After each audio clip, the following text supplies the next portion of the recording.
There is a prophet in the Quran that almost nobody talks about. His name is mentioned only twice. His story is hidden in plain sight. And what happened between him and Iblis is so mysterious that Islamic scholars have debated it for over 1,000 years. Most Muslims don't even know his name, but what he did and what was done to him reveals something about spiritual warfare that will completely change how you understand good and evil. History forgot him, but the Quran remembered. And today we're uncovering what really happened. When you ask Muslims to name the prophets, they mention the obvious ones. Ibrahim alayhi salam, Musa alayhi salam, Isa alayhi salam, Muhammad sallallahu alayhi wasallam. But there is a name that appears in Surah Anbiya and Surah Sad that most people skip right over without even realizing they're reading about a prophet at all. His name is Dhul-Kifl. And the fact that he is forgotten is exactly why his story matters so much. Dhul-Kifl means the one with the portion or the one with the share. And that name itself is mysterious. It's different from how other prophets are named. We don't call Ibrahim alayhi salam the one with the land. We don't call Musa alayhi salam the one with the staff. But Dhul-Kifl's very name tells us something happened to him, something significant enough that history would remember him not by his real name, but by a title that describes what he was given. The scholars of Tafsir have disagreed for centuries about who Dhul-Kifl actually was. Some say he was Obadiah, some say he was a prophet between Ilyasa and Yunus alayhi salam, some say his real name was Bishr. But what they all agree on is this: he was real, he was a prophet, and his story was important enough for Allah to preserve in the Quran, even though the details are deliberately hidden from us. In Surah Anbiya, Allah mentions Dhul-Kifl alongside other great prophets: Ismail alayhi salam, Elisha, and Yunus alayhi salam. All of them are praised for their patience and righteousness. But notice something crucial. The Quran doesn't explain what Dhul-Kifl did that was so righteous. It just says he was among the good ones. The mystery deepens. Why would Allah preserve someone's name in the Quran but not fully explain their story? The answer is in Surah Sad, and this is where the real narrative begins. This is where we meet Iblis, and this is where we discover what actually happened between them. To understand Dhul-Kifl, you have to understand the world he lived in. He was a prophet sent to a people. He had a message, he had a duty, and according to Islamic history, he was surrounded by enemies who didn't want to hear what he had to say. His people were stubborn, his people were lost. His people were exactly like every other nation that rejected their prophets throughout history. But Dhul-Kifl was different in one way. He had made a vow, a promise to Allah. And this vow was so significant that it would define his entire life. He promised Allah that he would be patient, that he would persevere, that no matter what happened, he would never abandon his people. He would never give up on calling them to the truth. He would stand firm, even if it cost him everything. This was not just any promise. In Islamic tradition, when a prophet makes a covenant with Allah, the stakes are infinite, the reward is infinite, but the test is also infinite. And Dhul-Kifl was about to face a test that would shake the very foundations of his faith. Imagine being a prophet. You have the message of Allah in your heart. You speak the truth that can save people from hellfire, but they don't listen, they mock you, they reject you, they turn away. Day after day, year after year, generation after generation. The exhaustion is not just physical, it's spiritual, it's emotional. It's the kind of pain that slowly eats away at hope. This was the reality for Dhul-Kifl. His people were not listening, and the more they rejected him, the more desperate the situation became. There was darkness in his community. Immorality was spreading. People were turning away from Allah. And with every rejection, Dhul-Kifl felt the weight of his vow. He had promised Allah he would never give up, but his people were making it harder and harder to keep that promise. The Quran tells us that Iblis was watching, always watching. This is the nature of Iblis. He is not just a demon sitting in the shadows. He is a strategist. He is a psychologist. He understands the human heart better than any of us. And he saw Dhul-Kifl's pain. He saw his exhaustion. He saw his desperation. And he saw an opportunity. Iblis has a specific promise from Allah. In Surah Al-Hijr, Allah says that Iblis asked for a respite until the day of judgment. He said, "My Lord, because you have put me in error, I will surely make disobedience attractive to them on earth, and I will mislead them all, except among them your sincere servants." And Allah granted it. Iblis was given time. He was given the power to whisper. He was given the ability to suggest evil, but there was one limitation. He could not touch the sincere servants of Allah. This is the key to everything. Iblis cannot force anyone. He can only suggest. He can only whisper. He can only make things seem attractive. But if someone is truly sincere, truly devoted, truly connected to Allah, Iblis has no power over them. This is the protection that Allah gives to His sincere servants. But what if someone is not quite there yet? What if someone is righteous but exhausted? What if someone is faithful but desperate? What if someone is a prophet but human? What if someone has made a vow but is breaking under the weight of it? This is where Iblis makes his move. And this move is so subtle, so psychological, so perfectly crafted that it reveals the genius of his strategy. He doesn't come to Dhul-Kifl as a demon with horns and fire.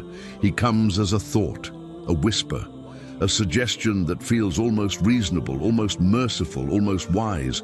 The whisper begins like this: "You have done enough. Look at what you have sacrificed.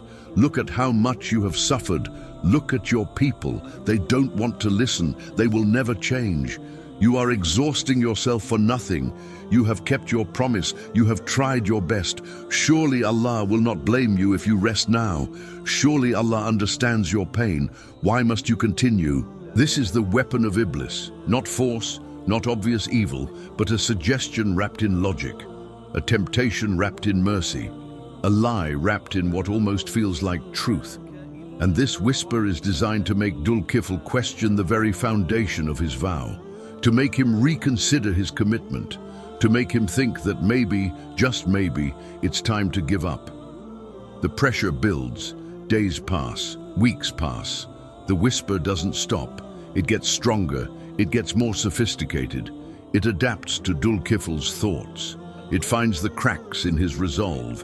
It targets the exact moment when he is most vulnerable, when he has just been rejected by his people again, when he has just seen another person turn away from the truth, when his heart is heaviest. And in those moments, the whisper becomes almost irresistible. It becomes a voice that sounds like his own thoughts. It becomes an idea that seems to come from his own mind. And this is the genius of Iblis. He makes you think that the evil suggestion is actually your own wisdom. He makes you think that giving up is actually being smart. He makes you think that abandoning your vow is actually showing mercy to yourself. There comes a moment in every person's spiritual life when they face their ultimate test. For some people, it's a moment of physical pain. For others, it's a moment of loss. For others, it's a moment of loneliness. For Dhul-Kifl, it was a moment of complete and utter despair. His people had reached a level of corruption that was almost beyond repair. Their arrogance was absolute. Their rejection was total. And Dhul-Kifl found himself standing alone, completely alone, with nothing but his vow and his breaking heart. The Islamic scholars say that in this moment, Dhul-Kifl made a decision that would change everything. He decided to stop preaching to his people in the way he had been preaching. He decided to withdraw. He decided to isolate himself. He decided to stop actively calling them to Allah, at least for a time. And according to some narrations, he locked himself away. Some say he locked himself in a cave. Some say he locked himself in a fortress. Some say he even locked the door. Now this is the crucial moment, because on the surface, it looks like Dhul-Kifl has given in to Iblis. It looks like he has abandoned his vow. It looks like despair has won. And if you read the Quran without understanding what actually happened, you might think exactly that. But this is where the mystery becomes clear.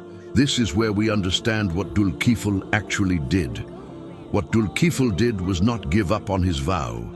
What he did was change how he kept his vow. He withdrew from his people, yes, but he did not withdraw from Allah. In fact, he did the opposite. He withdrew into Allah. He removed himself from the distraction of rejection.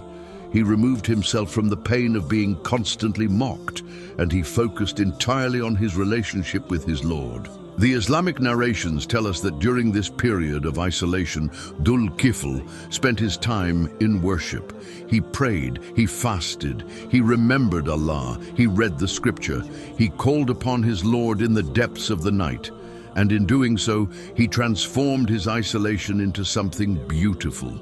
He transformed his withdrawal into a deeper connection with Allah. But here is where Iblis makes his final, most devastating move. Because Iblis saw what Dhul-Kifl was doing. Iblis saw that the Prophet had not given up on his faith. Iblis saw that the Prophet was not becoming an unbeliever. Iblis saw that his whispering had failed in its ultimate goal. And so Iblis had to change tactics. If Iblis could not make Dhul-Kifl abandon Allah, then Iblis would try to make others abandon Dhul-Kifl. If Iblis could not destroy the Prophet's faith, then Iblis would destroy the Prophet's reputation. This is the strategy of Iblis when direct temptation fails. He turns to character assassination. He turns to whispers against you in the hearts of others. He makes people doubt you. He makes people suspicious of you. He plants seeds of negativity about you in the community. And this is exactly what happened. As Dhul-Kifl isolated himself, people began to whisper. They began to say that he was abandoning them. They began to say that he was a coward. They began to say that he was selfish. They began to doubt whether he was really a prophet at all. Some even said that he was not worthy of prophethood, that he had failed in his mission, that he had let them down. This is the final test, because now Dhul-Kifl is not just facing his own doubts. He is facing the doubts of his entire community. He is not just feeling his own pain, he is feeling the judgment of others. And the weight of this is almost unbearable. To be alone is hard, but to be alone while people are mocking you, to withdraw while people are questioning your faith, to stay faithful while people are accusing you of abandonment. This is the ultimate test of a servant of Allah. And in this moment, something miraculous happens, something that reveals the true nature of Dhul-Kifl's character, something that shows us what it really means to be sincere.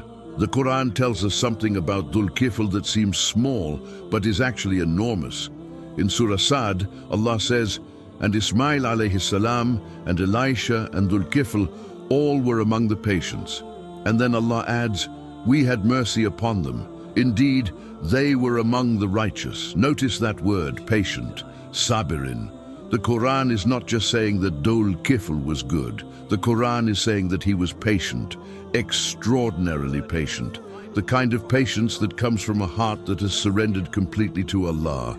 The kind of patience that doesn't break, even under the worst circumstances. But here is what most people don't understand about patience in Islam.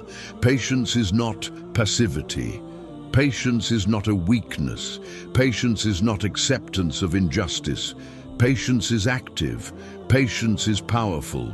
Patience is the strength to keep standing when everyone expects you to fall. And this is what Dhul-Kifl did. While he was isolated, something shifted in him. The pain didn't go away. The rejection didn't stop. The whispers of Iblis didn't cease. But Dhul-Kifl made a decision that was so profound, so spiritually mature, that it transformed him from someone who was struggling to someone who was transcendent. He decided that his connection to Allah was more important than his acceptance by people. He decided that his faith was more valuable than his reputation. He decided that his sincere devotion was more precious than the approval of his community. And most importantly, he decided that even if he was alone, even if nobody believed in him, even if nobody trusted him, he would still be loyal to Allah. This is the moment when Iblis realized that he had truly lost. Because Iblis's entire strategy is built on the assumption that people care about this world, that people care about comfort, that people care about acceptance, that people care about status. But Dhul-Kifl had transcended all of that. He had moved to a level of faith that Iblis cannot touch. The Islamic scholars say that during this period of isolation and worship, Dhul-Kifl was given a special knowledge. He was given an understanding of Allah's wisdom that cannot be found in books. He was given a spiritual elevation that comes only through suffering and patience. He was given a heart that had been purified by the fire of hardship. And the consequences of this were profound, because when Dhul-Kifl emerged from his isolation, something had changed in his community. The Quran doesn't tell us the details, but Islamic history suggests that some of his people began to believe. Some began to see the truth. Some began to recognize that his withdrawal was not abandonment, but ascension. That his isolation was not weakness, but strength. That his patience was not despair, but hope. But more importantly, Allah honored Dhul-Kifl in a way that was permanent. Allah preserved his name in the Quran. Allah mentioned him among the greatest prophets. Allah praised his patience. And Allah made him a sign for all believers who would come after him. This is the honor that cannot be taken away. This is the validation that matters more than any earthly approval. The contrast is stunning. Iblis wanted to destroy Dhul-Kifl. Iblis whispered to make him give up. Iblis turned people against him. Iblis did everything in his power to make the prophet fail. But in the end, what Iblis meant for evil, Allah turned into good. The very isolation that was supposed to break Dhul-Kifl became the thing that elevated him. The very rejection that was supposed to make him abandon his faith became the thing that deepened his faith. The very darkness that surrounded him became the light that illuminated his path. When you understand the story of Dhul-Kifl versus Iblis, you realize something that changes everything about how you see your own life. The battle is not what you think it is. The battle is not about whether you will have an easy life or a hard life. The battle is about whether you will remain sincere, even when sincerity costs you everything. Iblis has a specific limitation. He cannot touch the sincere servants of Allah. But here is what most people don't realize. Iblis doesn't need to touch you directly. Iblis only needs to make you question your sincerity. Iblis only needs to make you wonder if your faith is real. Iblis only needs to plant doubt in your heart about whether Allah is actually with you.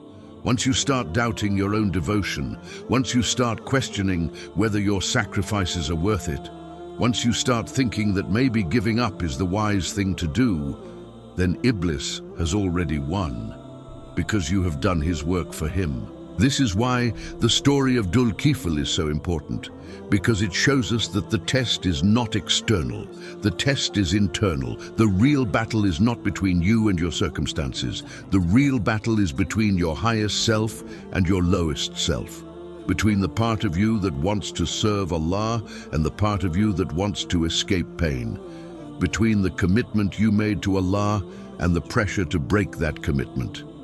Look around at the world today. There are so many Muslims who are facing their own version of this test. There are students who are pressured to abandon their values for academic success. There are young professionals who are tempted to compromise their ethics for career advancement. There are families who are broken because people chose comfort over commitment. There are communities that are fragmented because people chose the approval of others over the approval of Allah. And in every single case, the whisper of Iblis is the same. You have tried hard enough. You have sacrificed enough. Your people don't appreciate you anyway. Why are you making your life harder? Why don't you just fit in? Why don't you just be normal? Surely Allah will understand. But Allah gives us the example of Dhul Kifl to show us that this whisper is a lie.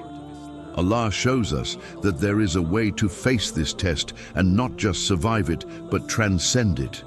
There is a way to be rejected and not be destroyed by rejection. There is a way to be alone and not be destroyed by loneliness. There is a way to face the whispers of Iblis and not just resist them, but to transform them into fuel for your faith. The scholars say that Dhul Kifl's name means the one with the portion, and the portion he received was not wealth, it was not power, it was not status. The portion he received was a heart that was completely connected to Allah.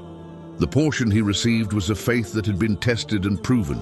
The portion he received was the eternal honor of being remembered as one of the righteous. And this portion is available to you too. Every time you choose to stay true to your values, even though it's hard, every time you choose to be honest, even though it costs you something, every time you choose to pray, even though you're exhausted, every time you choose to be kind, even though you're angry, every time you choose to forgive, even though you've been hurt, every time you choose Allah, even though the world is pulling you in the opposite direction, in every single moment like this, you are building a portion of faith, a portion of strength, a portion of sincerity. The Quran says in Surah Al-Ankabut, "Indeed, those who have believed and done righteous deeds will have the gardens of paradise as a lodging, wherein they will abide eternally, desiring not from it any transfer." But before that, the Quran also says, "Do the people think that they will be left to say, 'We believe,' and they will not be tried? But we have certainly tried those before them, and Allah will surely make evident those who are truthful, and He will make evident the liars." The test is not optional. The test is part of the path, and the size of your test is proportional to the size of your calling. If you have made a covenant with Allah, if you have promised to be faithful, if you have committed yourself to the truth, then be prepared for a test that matches that commitment. Because Allah does not test people beyond their capacity, and Allah does not elevate people without refining them first. Dhul Kifl was refined by isolation. He was refined by rejection. He was refined by the whispers of Iblis. But through it all, his sincerity remained intact. His connection to Allah remained unbroken, and his faith remained pure. And because of this, Allah gave him a portion that no one could take away, a portion that is eternal, a portion that is mentioned in the Quran for all of humanity to read for all of time. This is the final victory, not the victory of comfort in this life, not the victory of being liked by everyone, not the victory of having an easy path. The final victory is the victory of sincerity, the victory of a heart that remains true even when tested, the victory of a soul that stays connected to Allah even in the darkness. And this victory is available to you right now in whatever you are facing. The question is not whether Iblis will whisper to you. He will. The question is not whether you will face tests. You will. The question is whether, in the moment of that whisper, in the depth of that test, you will remember Dhul Kifl. You will remember that there is a way to transcend pain. You will remember that sincere servants of Allah have a protection that Iblis cannot break. You will remember that Allah honors those who honor Him, even if the entire world turns against them. And when you remember this, when you hold on to this, when you live by this, you are no longer fighting Iblis in your own strength. You are fighting in the strength of Allah. You are standing on the foundation of Dhul Kifl. You are part of the eternal legacy of the righteous. And no matter what happens in this world, no matter what is taken from you, no matter how much you suffer, you will have something that can never be taken away. You will have the portion of the sincere, the portion of the patient, the portion of those whom Allah has honored forever.